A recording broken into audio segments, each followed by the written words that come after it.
ክህደት የተሸከመው ፍቅር። ጸሐፊ ሆኖፍ፣ ተራኪ ኢናያ።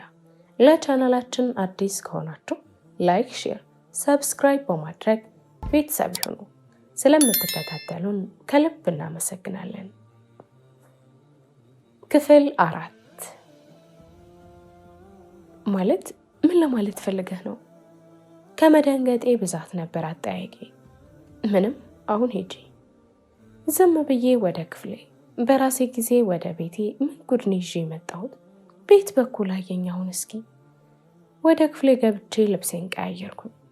ጭንቅላቴ በማሌክ አለመምጣት ተወጥሯል። የሆነ ነገር ብልጭ አለብኝ። ጭንቅላቴ ውስጥ ሎሬንዳ ክፍል እየሮጥኩ ሄድኩኝ። ሁሉንም ቦታ አየው፣ ግን የለም። ቁም ሳጥኑን ከፈትኩኝ፣ ምንም የለም። እታች መሳቢያዎችን ከፈትኩኝ። የስ አገኘሁት። ከ4 ወር በፊት ነበር። ሎሬንዳ የገዛችው፣ ግን ትንሽ ወር ተጠቅማበት ስላልተመቻት አስቀምጠው ነበር። ይዤ ወደ ክፍል ሄድኩኝ። ሲሜን ከተትኩበትና ከፈትኩት። መጀመሪያ ወደ ማሌክ ነበር የደወልኩት። ይጠራል፣ አይነሳም። ይባስ ሆድ ባሰኝ። ማሌክ እኔ ደውዬ ደቂቃ ማሳለፍ አይወድም። ዛሬ ግን ሊያነሳውም አልቻለም። ምናልባት መጥፎ ነገር ገጥሞት ይሆን? በዚህ ክፍል ውስጥ ኃይለኛ ክርክር እየተደረገ ነው በአባትና በልጅ መካከል። ማሌክም ኧረ ባባ የፈለግከውን ብትጠይቀኝ ችግር የለም፣ ግን እባክህን ይህን እንዳደርግ አታስገድደኝ። የእኔን ትዕዛዝ ተላልፈህ ረግጠህ ከሄድክ ይኸው መሄድ ትችላለህ። መንገዱን ጨርቅ ያልገል። ባባ በድርቅናው ጸንቷል። ማማን በቻለችው መጠን ሀሳቡን ልታስቀይረው ሞከረች፣ ግን ማንኛችንም ሊሰማን አልቻለም። ይባስ አባትነቴን እክዳለሁ አለ። አማራጭ አጣው። ወደ ክፍሌ ሄድኩ። እበድ ነው ያለኝ። እንባዬ ሳልፈልገው ወረደ። የማደርገው ሳጣ ለራይስ ደወልኩለት። ሄሎ ራይስ። ወይ ማሊክ፣ ግን ድምፅህ ልክ አይደለም። በሰላም? ራይስ፣ ምንም ሰላም አይደለሁም። ትንሽ ከቆየሁ እዚህ ቤት ማበዴ ነው። ወይ ጉዴ። በቃ እሺ፣ እቤት ነኝ እና ወደ እኔ፣ እናም ሁሉንም ነገር እናወራለን። እሺ መጣው። ስልኩ ተዘጋ። ልብሴን ቀያየርኩና ስልኬንና የመኪኔን ቁልፍ ይዤ ከክፍል ወጣሁ። ወዴት ነው በዚህ ምሽት? ባባ ነበር። እመለሳለሁ፣ ራይስ ጋር ነኝ። ራይስ ጋር ከሆነ ሂድ። መልስም አልሰጠውም። ዝም ብዬ ከቤት ወጣሁ። ሎሬንዳን ካገኘኋት ቀን አለፈኝ። ይህኔ በጭንቀት አብዳ ይሆናል። ቀጥታ ደወልኩላት። አንቺ ያምሻል እንዴ? ምን ሆነሽ ነው ስልክ የማታስጁ? ልታሳብጂኝ ነው እንዴ ሀሳብሽ? ይቅርታ ጓደኛዬ፣ አስጨነቅኩሽ እንዴ? እንዴ ቀላል አስጨነቅሽኝ። በዛ ላይ እያወራሽኝ ነበር የተቋረጠው። ወላሂ አውቄ አይደለም፣ ይቅርታ። እኔ ደህና ነኝ። አንቺስ እንዴት ነሽ? ባባስ ተሻለ? አዎ ተሽሎታል። እሱም ቀጣይ ሳምንት ምናምን እመጣለሁ። እኔ ልጁስ እንዴት ነው? አላስቸገረሽም? አዎ ምንም አይልም፣ አልረበሸኝም። አንቺም ናፍቀሽኛል። እኔም የኔ ውድ ናፍቀሽኛል። እንዴት አደረግሽ? ስራውስ? የቤት ውስጥ ስራ ጋር ተደማምሮ? ምንም አይልም። ቤት ውስጥ ነው የምንደፋደፈው። ስራ ቦታ አልሄድኩም። ለትንሽ ጊዜ እረፍት ወስጃለሁ። አዎ በጣም ተጨናንቀሻል። እረፍት አድርጊና ትቀጥያለሽ። አሁንም እንደዛ አሰብኩኝ እና አሁን እራት ልሰራ ነው። ቻው፣ እናወራለን በኋላ። አንቺ ሰነፍ፣ እስካሁን አልሰራሽም? አባወራለሽ እኮ። እራት ቀልጅ። ለማንኛውም ቻው። ስልኩ ተቋረጠ። ወደ ኪችን ሄድኩኝ። የምሳው ስለነበር ሞቅ አድርጌ ያቀረብኩትና ልጁን ጠራሁት። አልቆየም፣ መጣ። መጨረሻ ወንበር ላይ ቁጭ አለ። የሚበላውን በሰሃን አድርጌለት ፊት ለፊቱ አቀረብኩለት። ሳህኔን ይዤ ተቀመጥኩኝ። ስምህ ማን ነው አልኩት። ዝም አለኝ። ደገምኩለት። ስምህን አትነግረኝም አልኩት። መጅኑን አለኝ። ምን? መጅኑን ማለት እኮ እብድ ማለት ነው። አሁን መጅኑን ነኝ። አይደለም፣ ሌላ እናትና አባት ያወጡልህ ስም አለ፣ እሱን ነገር። የኔ ስም መጅኑን ነው። አንዳንዶች አዋቂው መጅኑን ይሉኛል። ከፈለግሽ አንቺም በይ። እሺ፣ ለምን እንደዛ ተባልክ ግን? እኔ እንጃ። እሺ፣ የኔን ስም ማወቅ አትፈልግም? ልንገርህ? አትንገሪኝ፣ ማወቅ አልፈልግም። ምን ልበለው? እሱን ለመናገር ቃል አጣሁ። እሺ ይሁን፣ መስማት ካልፈለግ አልነግርህም። ስምሽ ማን ነው ግን? አንተ እብድ ነህ እንዴ? ቆይ ከመብሸቂ ብዛት ነው ይህን ቃል ያወጣሁት። እብድ ነው ያልሽው? አዎ እብድ ነው ያልኩት። እንዴ ስምህን ስጠይቅህ አልናገርም አልክ። የኔን ስም ልንገርህ ብልህ አልፈለግም አልክ። ቆይ ምንድነው አላማ? ምንድነው አላማዬ? እኔን ጥፋተኛ ነገሩ ሰው ብዬ ማውራቴ። አላውራህም ከዚህ በኋላ። እሺ አታውሪም፣ ስምሽን ንገሪኝ። ስሜ ምን ያደርግልሃል አልኩት። አንቺ ስሜ ምን ሊያደርግልሽ ነው የጠየቅሽኝ? እኔ አንተ እያልኩ እንዳልጠራህ ብዬ ነበር የጠየቅኩ። እኔም አንቺ ብዬ እንዳልጠራሽ ነው የጠየቅኩሽ። አሁን ስምሽን ተናገሪ። በግድ ነው እንዲ አልናገርም። እንደው በእኔ ቤት እኮ ቀልድ ነው። እሺ አትንገረኝ። እኔ ጠገብኩኝ። ጥሎኝ ከወንበሩ ተነሳ። እንዴ መች በላህና ነው የምትጠግበው? በግድ ነው እንዴ? እንደውም አልበላም። ሳልፈልግ አሳቀኝ። ቆይ እኔ የተጠቀምኩት ቃል ምንድን ነው የምትደግመው? ብድር በብድር መሆኑን አይደለም ብሎ ወደ ክፍሉ ሄደ። ስሜ ሀናን ነው። ጮክ ብዬ ቆም አለና ጀርባው እንደሰጠኝ ማን ንገሪኛለሽ? በዛ ምሽት የአዲስ አበባ ጎዳናዎች በግራና በቀኝ በጎዳና ተዳዳሪዎች ተሞልተዋል። ብዙም ሰው አይታይም። ጨረቃዋና የአስፋልት ዳር መብራቶች ብርሃን እየሰጡ ነው። ማሊክም መኪናውን ወደ ራይስ ቤት አቅንቷታል። ሁሉ ነገር ግራ ገብቶታል። ወደ ራይስ ሰፈር መውረጃ ጋር ሲደርስ ራሱን አረጋግቶ ቁልቁል ነዳት። መኪናው ትልቁ ጥቁር በር ጋር ሲደርስ ክላክስ አደረገ። በሩም ተከፍቶለት ወደ ውስጥ ገባ። መኪናውን አቆሞ ወደ ቤት ገባ። ራይስ ሁኔታውን ስለተረዳ ምንም አላለውም ነበር። ማሊክ ሶፋ ላይ ባፉ ተደፍቶ ተኛ። ራይስ ጭንቅላቱን ቢቀልለት ብለው ሻይ አፍልቶ አመጣለት። እረ ማሊክ ተረጋጋ፣ የሆነ መላ እንፈጥራለን። በግራ ጎኑ ገልበጥ ብሎ እረ ምንም የለም መፍትሄ፣ በቃ ራሴን አሳልፌ ልሰጥ ነው። ወሰንክ በቃ ማሊክ፣ ተስፋ ቁረጥ። እሺ ሀናንስ? እሷስ እንዴት እንደምትወድህ እያወቅ። እኔም ወዳታለሁ፣ ግን ምን ላድርግ ንገረኝ እስኪ። እሺ አባቴ አባትነቴን እክዳለሁ እያለ ነው። እሺ እኔ ምን ልሁን? ራሴን ላጥፋ? እረዳሃለሁ ማሊኬ፣ ግን እኔ ራሱ ግራ ገባኝ እኮ። እሺ ለሀናን ምን ብለህ ልትነግራት ነው? እኔ እንጃ ምንድን ነው የምላት ራይስ? እኔ አባቴ ሌላ ሚስት አግባ ብሎኛል፣ ስለዚህ ተይኝ የምላት ምንድን ነው የምላት? ማሊክን ያላቅም፣ ግን ጊዜ ወስደህ እንድትርቅህ አድርጋት። እሷ ቆንጆ ነች፣ በዛ ላይ ወዳጆች አሏት። ቀስ በቀስ እንድትርቅህ አድርጋት፣ እንዳትጎዳ። ምንም ባደረግ እጎዳታለሁ። ምን አለበት የዛን ቀን ሄጄ ባላውራት ኖሮ። እሷም አታውቀኝም፣ እኔም አላውቃትም። ማናችንም አንጎዳም ነበር።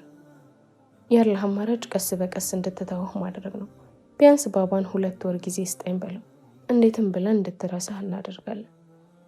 እሺ እንዳልክ ሞክራለሁ። ግን ምን? እኔስ እሷን ትቼ መኖር እንዴት እችላለሁ? ለአንድ ቀን ሳላያት ስቀር እንዴት እንደሚጨንቀኝ። አማራጭ የለህም። 2 ወዶ አይሆንም። በቃ አንዱን መርጠሃል።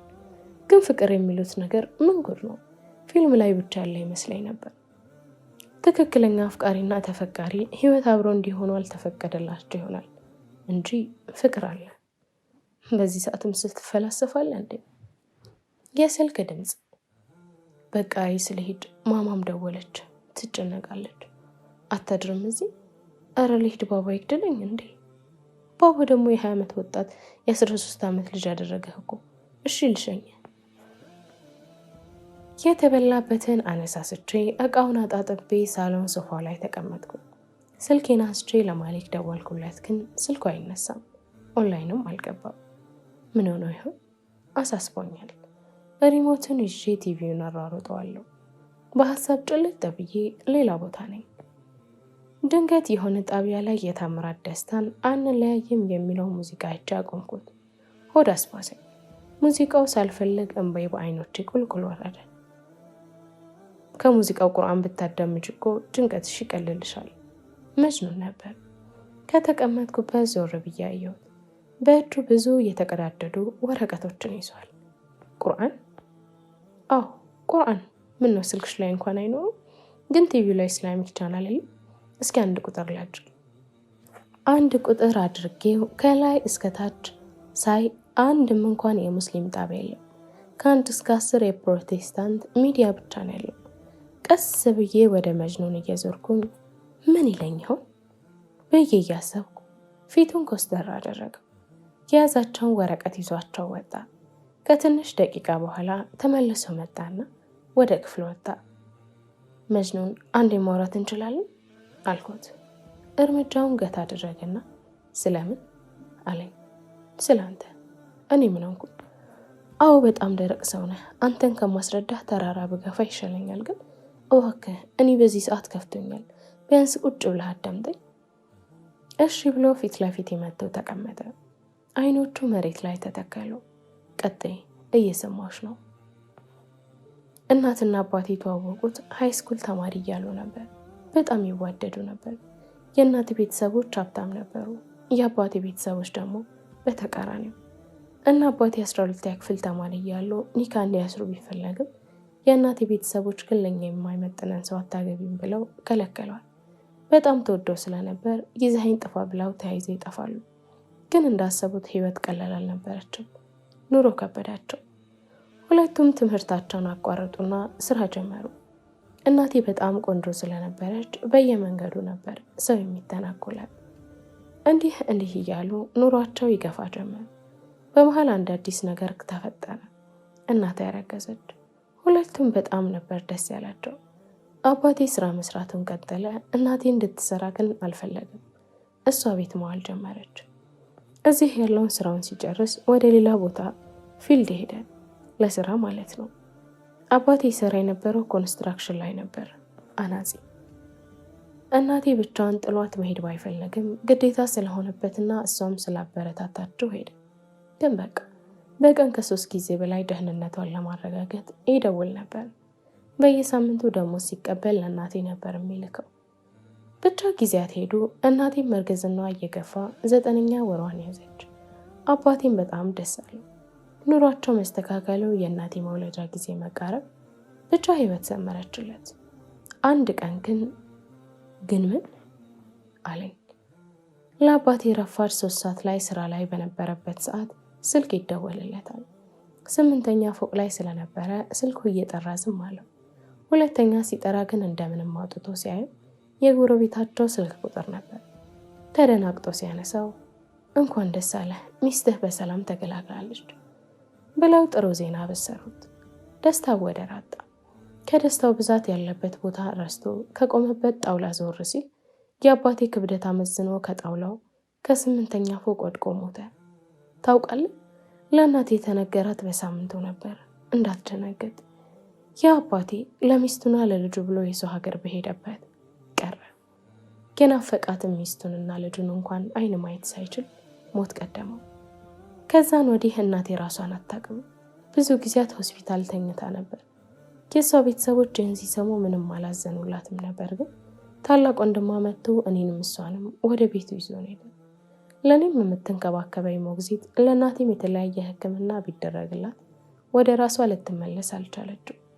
ብቻዋን ትጮኻለች፣ ታወራለች። የአባቴን ስም ብቻ ነው የምትጠራው። እሱን አምጡ ነው የምትለው። ጭራሽ ራሷን ትቦጫጭር ጀመር፣ ፀጉሯን ትነጭ።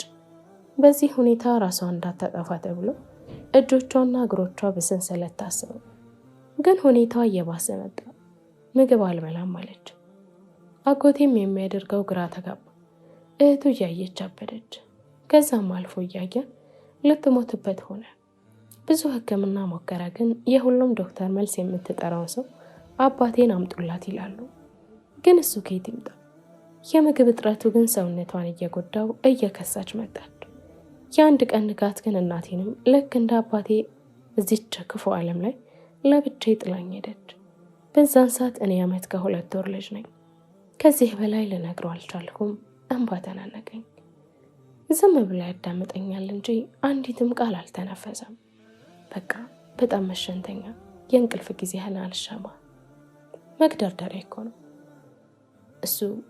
ግን ምን ጨርሽልኝ፣ ታሪክሽን ሊለኝ መስሎኝ መሽቷል። እንደ መሸማን ንገረኝ አለው። አልኩኝ በውስጤ። አዎ መሽቷል አልኩት። እሺ። ተነስተው ወደ ክፍሉ ገባ። ደህና ደሪም የለም። እኔም ወደ ክፍሌ ገብቼ ተኛው። በመጅኑን ሁኔታ እየተገረምኩኝ ወደ ክፍሌ ገባው።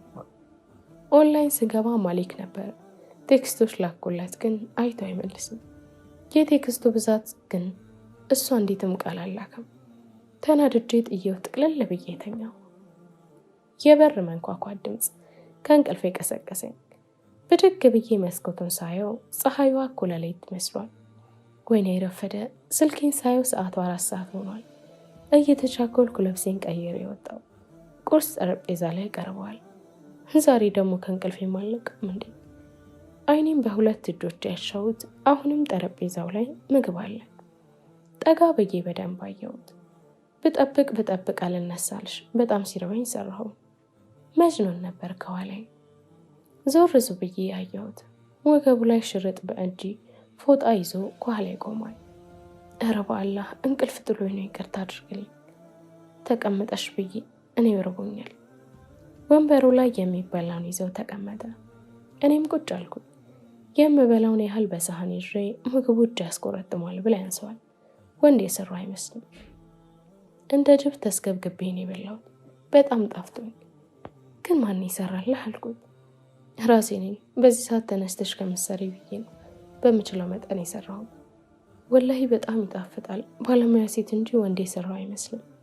እሺ አልሐምዱሊላህ ጠገብኩ ብሎ ተነሳ። እቃውን ማነሳሳት አይከብድሽም ብሎኝ ወደ ክፍሉ ሄደ። የስልክ ጥሪ ድምፅ ማሊክ ነበር። ሄሎ ሃናን። ደነገጥኩኝ። በሙሉ ስሜ አንድም ቀን ጠርቶኝ አያውቅም። መናፈሻው ጋር እየጠበቅኩሽ ነው፣ ቶሎ ነይ። መልሴንም አልጠበቀም። ስልኩ ተቋረጠ። ማሊክ እንደዚህ እኔን ማስደንገጥ ይወዳል። የዛሬው ግን ተለየ። በሰላም ይሁን። እቃውን ወደ ኪችን አስገባሁት። ስመለስ አጥቧለሁ ብዬ ገብቼ ሰፋ ያለ ቀሚስ ለበስኩኝ። ከላይ ስስ ሹራብ ደረብኩበት። ስልኬን ይዤ ወጣሁ። እናም ወደ መጅኑን ክፍል ሄድኩኝ። በሩ ክፍት ነው። መጅኑን ልሄድ ነው አልኩት። እኔ ማስፈቀድ አይጠበቅብሽም። እያስፈቀድኩ ሳይሆን ስታጣኝ ግራ እንዳይገባህ ብዬ ጥዬ ሄድኩኝ። መኪናዬ ግቢ ውስጥ ስለነበር ተጠቀምኩኝ። ማሊክ ወደ አለ መናፈሻ ምን ሊለኝ ይሆን? ጭንቀት ሆኖብኛል። መኪናዬን ጠጋ ሲያስኩና ስልኩን ላነሳው ስል ተቋረጠ። መልሼ ስደውል መስመር ተይዟል ይላል። መኪናዬን አስነስቼ ወደ መናፈሻው። ጠዋት እንደመሆኑ መጠን ብዙም የትራፊክ መጨናነቅ የለም። በነፃነት እየነዳው ወደ መናፈሻው ደረስኩኝ። የማሊክን መኪና በግራ በኩል ቁማ አየኋት። እኔም መኪናዬን አቁሜ ወደ መናፈሻው ዘለልኩ። ማሊክ ፊት ለፊት ያለው ወንበር ላይ ተቀምጧል። ድብርብር ብሎታል። ፈገግ ብዬ ተጠጋሁት።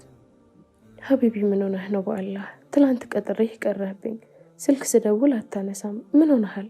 ያጠፋሁት ያስደበርኩ ነገር አለ እንዴ? አይ አንቺ ምንም አላጠፋሽም፣ እኔ ስላልተመቸኝ ነው። እሺ ቢያንስ ቴክስት አታደርግልኝም ነበር? አልተመቸኝም ብለህ እንደምትጨነቅ እያወቅ ምነው ጨከንክብኝ? ይቅርታ ሆቢ፣ እቤት ትላንት ትንሽ ችግር ነበር። ማለት የምን ችግር? ከባባ ጋር ተደባብራችሁ? አዎ እሱ የራሱን ፍላጎት ብቻ ነው የሚከተለው። ማንም ምን ቢል አይሰማም። ሀቢቢ የሚልህን አድርግ በቃ። ቢኖርልህ እኮ ነው እኔ ያለሁ ምንም የሌለኝ። እንደዛ አትበይ ሆቢ፣ እኔ ያለሁልሽ ላንቺ። አዋቃለሁ መቼም እንዳትሆኝሽ። አላህ እስካለ አብረን እንሆናለን። ማለት ምን ለማለት ፈልገህ ነው ማሊክ? እንዴ ሆቢ፣ በአላህ ስራ ልትገቢ ነው እንዴ? ሞት የሚባል ነገር አለ እኮ። አዎ አለ፣ ግን እኔ ካንተ መለየት አልችልም። ሳስበው ራሱ ያመኛል። ካንተ ከምለይ በሞት ይሻለኛል። እረት አይባልም። እኔ አልለይሽም። በቃ ቁርስ በልተሻል? ወሬ ያስቀየስኩ። አዎ መጅኑን ሰርተው ቁርስ በላን። ማን ነው መጅኑን? እኔ ጋር ያለው ልጅ ስሙ ገረመህ አይደል? መጅኑን ማለት ከውድ ማለት ነው። እንዴት ስሙ ሊሆን ቻለ? እኔ አላቅም። ከፈለግሽም አዋቂው መጅኑን ነበይኝ አለ። እኔ ምን እንዳለ እሱ እሺ ያልኩት እና ቁርስም ሰርቶ አበላሽ። ከታማሚነት ወደ ተንከባካቢነት ተቀየረ። የኔ ውድ እየቀናህ ባልሆነ መቼስ አንድ እብድ ሰው እንደዚህ ካደረገልሽ ነገር አለ ማለት ነው። አንተ የምር እየቀናህ ነው እንዴ? እሱ ቀና ብሎ ማይተኛ ያውቅ። እንቅልፌን ስለጥጥ ረፈደ። ሲርበው ተነስቶ ሰራ። ምን ያድርግ? ኧረ ስቀልድ ነው። አልቀናም ደግሞ በዚህ እንቁራሪት በሆነ መልክሽ ማን ይወድሻል? ከኔ ውጭ የኔ ብቻ ነሽ። ተው በቃ። አንተም ዝንጀሮ የሆነ ፊት ይዘህ ወዳጅ አለ። እኔ ወንድ ነኝ። ወንድ ልጅ ደግሞ ከጉማሬ መለስ ካለ በቂ ነው። ያው አንቺ ግን ከፋ። ሜካፕ እኮ ነው ሰው የሚያስመስልሽ። አንተ ተርቢ አልችልም። ደግሞ እንቁራሪትም ልሁን ጉርጥ ትወደኛለህ። አለቀ። ልክ ብለሻል። አይጠ መጎጥ ብትሆኝም እወድሻለሁ። ውድድ የኔ ጣፋጭ። ኧረ ቀስ፣ አንቀህ ልትገለኝ ነው እንዴ? እንዳልሞትብህ። ስለምወድሽ እኮ ነው። አውቃለሁ እኔም ውድድ ነው የማደርግህ። ግን የምናወራው ነገር አለ ብለህ አይደል እዚህ የመጣን? ኧረ እኔማ ናፍቀሽ ነው ብቻችንን እዚህ እንድንሆን ናፍቆት ወጣል። ኧረ ጭራሽ አብረሽኝ ሆነሽ እየናፈቅሽ ነው። ምን ይሻለኛል ግን? የናፍቆት መድኃኒቱ ማግባት ነው። ስለዚህ አግባኝ። አዎ ልክ ነሽ። ግን ሁቤ ለምንድን ነው ስለ ትዳር ሳነሳ ቅር የምትለው? ከወደድከኝ ስራ ካለ ምንድን ነው እኔ እንዳታገባ የሚከለክለ ነው? ወይስ አትወደኝ? የኔ እናት ትዳር እኮ ቀልድ አይደለም። አዎ ብርልኝ በጣም ነው የምወድሽ፣ ግን በቃ ጊዜ ያስፈልገኛል። የምን ጊዜ? ምን እስክንሆን ነው ጊዜ የሚያስፈልገን? ንገረኝ እስኪ። የኔ አድርግ በቃ እንደ ክፉ ሚስት አትጨቃጨቂ። ሆ ሌላ ሚስት እንዳልፈልግ ወላሂ ፈልግ። እኔን ካልወደድከኝ ሂድ፣ መሄድ ትችላለህ። እኔ አላስቆም እኮ መልካም ህይወት እመኝልሃለሁ። ኧረ ሁቢ ተረጋጊ እንዴ! አመረርሽ እንዴ? እኔ ስቀልድ ነው። ተከትያት ተነሳው። ተወኝ፣ ወደ ቤት እሄዳለሁ። ዛሬ ደግሞ የምናሆድ ባስሽ። በቃ ስቀልና አብረን ወደ ቤት የምንሄደው። እሺ አንተ ወደ ቤት ሂድ፣ እኔ የሆነ ቦታ ደርሼ ልምጣ። እንዴ እኔ ብቻዬን ቤት ምን እሰራለሁ? ችግር የለውም መጅኑን አለ እቤት ጠብቀኝ። እኔ ስራ ጉዳይ ነው ሁቤ። እሺ በቃ ይህን አሳዛኝ ፊትሽን አታሳይኝ። እሄዳለሁ በቃ። ምን ላድርግ እንዳው የኔ ውድ ሳሚ ናለኝ። እሺ ጉንጩን ሳም አደረግኩትና ሄድኩ። እኔም ወደ መኪናዬ፣ እሱም ወደ መኪናው። የስልክ ጥሪ ድምፅ። ሄሎ ማሊክ። ወይ ራይስ እናናገርካት? ኧረ አላናገርኳትም፣ አልቻልኩም። እሺ ጓደኛዬ እረዳሃለሁ፣ በቃ ስንገናኝ እናወራበታለን። እሺ ወንድሜ ቻው። ስልኩ ተቋረጠ። ወደ ቤት ደረስኩኝና በሩን አንኳኳሁ። የሚከፍት ግን አልነበረም። ሀናን የግቢውን በር ቁልፍ ስለሰጠችኝ ከፈትኩኝና ወደ ውስጥ ገባሁ። ከቤቱ በስተግራ በኩል ሰው ይሆን ሬሳ ሳሩ ላይ ተንጋሎ ተኝቷል። ማን ይሆን? ክፍል 5 ይቀጥላል። ላይክ፣ ሼር፣ ሰብስክራይብ በማድረግ ቤተሰብ ይሁኑ።